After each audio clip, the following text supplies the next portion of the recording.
यहाँ कहीं core branch के कुछ प्रोज हैं तो वही कोर ब्रांच के ही कुछ कॉन्स भी हैं और सेम अप्लाई होता है आईटी इंडस्ट्री में। ऐसे 4 फैक्टर्स होते हैं जिसके बेसिस पे हम डिसाइड करते हैं कि तुम्हें कोर इंडस्ट्री में ही रहना है या फिर आईटी इंडस्ट्री में। और वो 4 फैक्टर्स हैं 70% से भी ज्यादा कोर ब्रांच के इंजीनियर्स ऐसे होते हैं जो कि फाइनल ईयर्स में आने के बाद आईटी इंडस्ट्री ज्वाइन कर लेते हैं, वो कोर ब्रांच में जॉब नहीं करते हैं। और इसका जीता जाता एग्जांपल तुम्हारे सामने बैठा है। मैंने खुद इलेक्ट्रिकल इंजीनियरिंग से अपनी बीटेक कंप्लीट की और बीटेक के बाद आज सॉफ्टवेयर इंजीनियरिंग के फील्ड में 4 साल से जॉब कर रहा हूँ। क्या मेरा ये डिसीजन सही था और तुम्हें क्या करना चाहिए? इन शॉर्ट अगर देखा जाए तो कोर ब्रांच से कंप्यूटर साइंस की फील्ड में जॉब करने के लिए आना क्या एक वाइज डिसीजन है 2025 में? वह साल या फिर वह दौर जहाँ पर आर्टिफिशियल इंटेलिजेंस, मशीन लर्निंग, जेन एआई जैसी चीजें टेक ओवर कर रही हैं चीजों को, जानते हैं इस वीडियो में। पर उसके पहले स्वागत है तुम सबका अनप्लग्ड इंजीनियर पे, इंडिया का एक लौटा चैनल जो कि तुम्हारा हाथ कभी नहीं छोड़ता है कॉलेज के फर्स्ट ईयर से लेके फाइनल ईयर तक, तुम्हें अच्छी कॉलेज दिलवाने में, तुम्हारे कॉलेज के ब्रांच सिलेक्शन में, तुम्हारे कॉलेज लाइफ को बहुत ही अमेजिंग बनाने में और एट द एंड तुम्हें एक बहुत ही अमेजिंग प्लेसमेंट दिलवाने में। और इसीलिए आज अनप्लग्ड इंजीनियर के साथ 7000 लोग जुड़ चुके हैं। और अगर तुमने अब तक सब्सक्राइब नहीं किया है तो जल्दी से सब्सक्राइब कर दो। कमेंट में अपने कॉलेज का नाम जरूर बताना ताकि हम जान पाए कि तुम्हारे कॉलेज में कोर ब्रांच का क्या फ्यूचर है।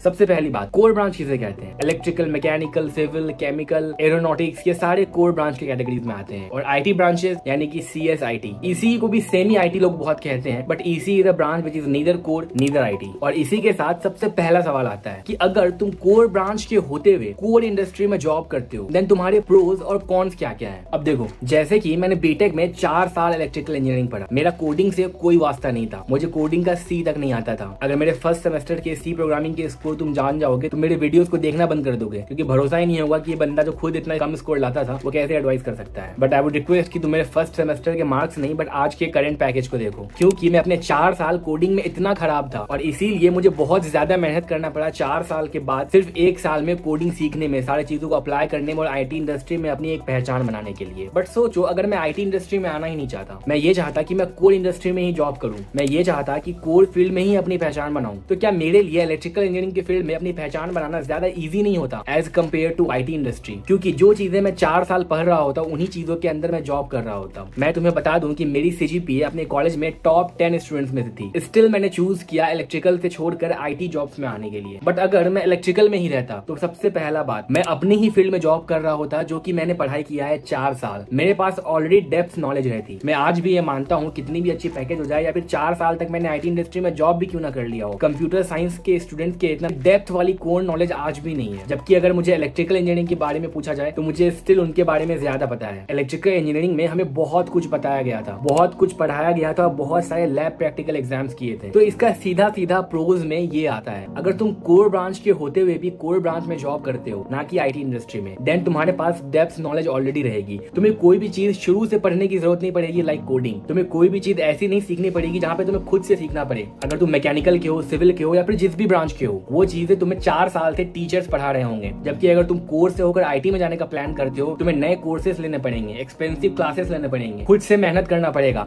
एक्स्ट्रा टाइम निकालना पड़ेगा अपने ब्रांच का पढ़ाई के साथ साथ, ताकि तुम आईटी इंडस्ट्री में स्विच कर सको। और सबसे इंपॉर्टेंट, तुम्हारी कॉम्पिटिशन उन लोगों से होगी जो कि 4 साल से ऑलरेडी उसी चीज को पढ़ रहे हैं। एक साइड अगर आईटी इंडस्ट्री को देखे तो हर रोज ये न्यूज आती है कि लाखों इंजीनियर्स को फायर कर दिया गया, एआई ढेर सारे जॉब्स को टेक ओवर कर रहा है और ढेर सारे जॉब्स अब एग्जिस्ट ही नहीं करते हैं 2025 में। वही अगर कोर फील्ड की देखें तो ढेर सारे जॉब्स नए बन रहे हैं। अभी भी ऐसी टेक नहीं आई है जो कि तुम्हारे को टेक ओवर कर ले। इनफैक्ट ढेर सारे नए डेवलपमेंट्स हो रहे हैं जहां पर और भी कोर इंजीनियर्स की डिमांड है, जैसे कि ईवीज के फील्ड में, रिन्यूएबल एनर्जी के फील्ड में, इंफ्रास्ट्रक्चर और मैन्युफैक्चरिंग के फील्ड में, रिसर्च एंड एक्टिविटीज के फील्ड में। ये सारे फील्ड्स में और नए इंजीनियर्स की डिमांड है, ऐसे इंजीनियर्स जो कि इनोवेशन ला सके।